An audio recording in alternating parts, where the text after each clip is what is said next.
بین زن شوهر جنگ جنجال و جدایی زیاد شده است. یعنی مطلب شیطان این است که بین زن شوهر جدایی انداختن، چون که الله میفرماید ما یفرقون به بین المرء و زوجه، یعنی تفریق انداختن بین زن شوهر است. کسی که سحر و جادو دارین یا که بین تا نافهمی زیاد شده است، یک بار پروفیلاکتیکا از همین دارو استفاده برین. این حال عکس رفته است به خاطر ماه شریف رمضان تا آخر ماه رمضان.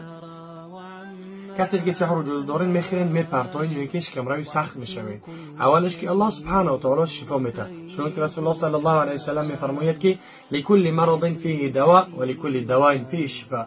در هر یک بیماری یک دوایی هست و در هر یک دوا یک شفایی است. خدا نگهبانتان باشه. میتونید که مراجعت کنین به تمام شهرها رسید و پرچرویی میکنین و همچنین عین حال در مسکو، در مترو لوبلینا، در شامکوسکی و همچنین در سن پترزبورگ حجامه عکس رفته است به نرخ 1000 روبل. السلام علیکم.